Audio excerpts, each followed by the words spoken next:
Halo teman-teman semua, pada video ini saya akan membahas aturan tentang pengendalian transportasi laut selama masa mudik tahun 2020 sesuai dengan Peraturan Menteri Perhubungan Nomor PM 25 Tahun 2020 untuk pencegahan penyebaran COVID-19. Pada video sebelumnya, saya sudah membahas aturan untuk transportasi darat dan perkeretaapian mudik penumpang yang bisa kalian tonton pada video ini.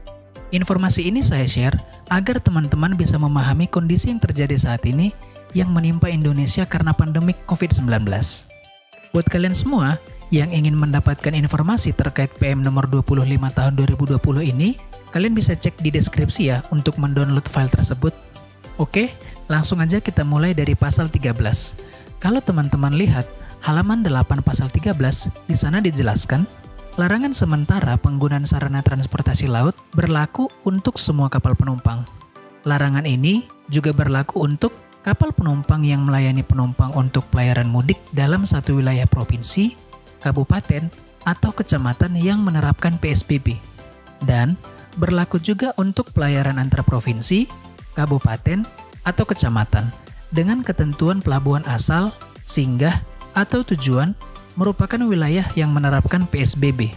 Perlu juga teman-teman ketahui bahwa larangan penggunaan transportasi laut tidak berlaku untuk kapal penumpang yang melayani pemulangan TKI, pekerja migran Indonesia, dan atau WNI dari pelabuhan negara perbatasan ke pelabuhan yang ditunjuk oleh Dirjen Perhubungan Laut.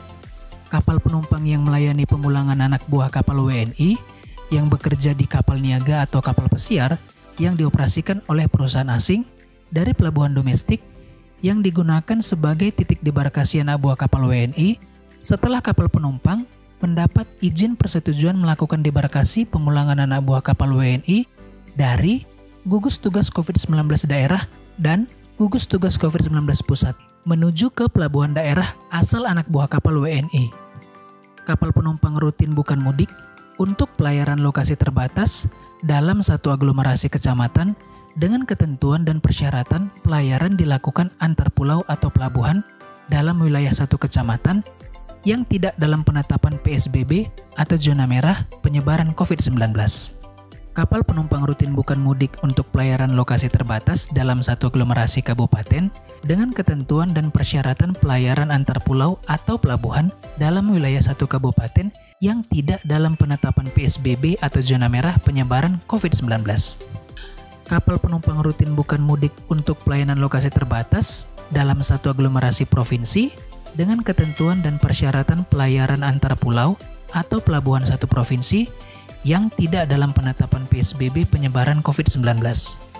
Kapal penumpang yang melayani transportasi antar pulau khusus bagi TNI, Kepolisian Republik Indonesia, ASN, dan tenaga medis yang sedang dalam melakukan tugas.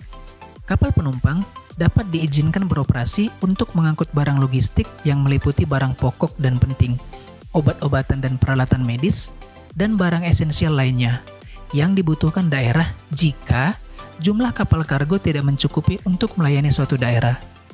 Larangan sementara pengoperasian kapal penumpang dilaksanakan oleh Syah Bandar Pelabuhan dan gugus tugas COVID-19 di pelabuhan setempat.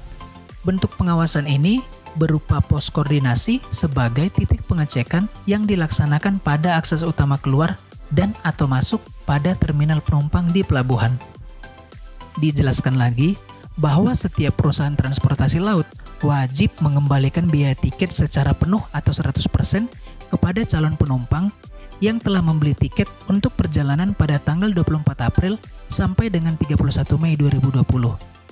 Setiap perusahaan transportasi laut memberikan pengembalian biaya tiket kepada penumpang dengan beberapa pilihan seperti pengembalian biaya tiket 100% secara tunai, melakukan penjadwalan ulang kepada calon penumpang yang telah memiliki tiket tanpa dikenakan biaya tambahan, melakukan perubahan rute pelayaran bagi calon penumpang yang telah memiliki tiket tanpa dikenakan biaya tambahan, yang mana rute pelayaran yang diubah tidak masuk atau keluar wilayah PSBB, zona merah, dan aglomerasi wilayah PSBB. Untuk penjadwalan ulang dan perubahan rute pelayaran hanya berlaku selama 1 tahun untuk 1 kali pemesanan ulang. Dalam hal pengembalian biaya tiket, dilakukan sesuai dengan kesepakatan antara perusahaan transportasi laut dengan calon penumpang. Kalau kita cek dari media sosial perusahaan transportasi laut seperti PT Pelni dan PT ASDP sudah menerapkan aturan pengembalian biaya tiket ini ya.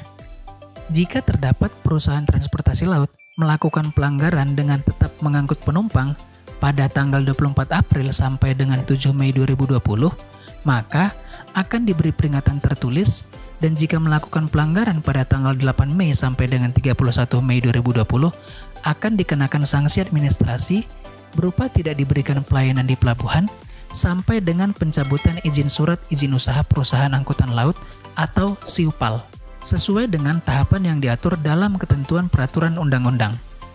Itulah penjelasan terkait aturan transportasi laut dalam mengangkut penumpang untuk pencegahan penyebaran COVID-19 sesuai dengan peraturan Menteri nomor PM 25 tahun 2020.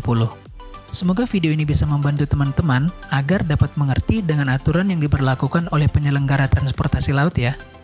Pada video selanjutnya, saya akan membahas tentang aturan terkait larangan penggunaan transportasi udara angkutan penumpang untuk pencegahan penyebaran COVID-19 sesuai dengan Peraturan Menteri Perhubungan nomor PM 25 tahun 2020.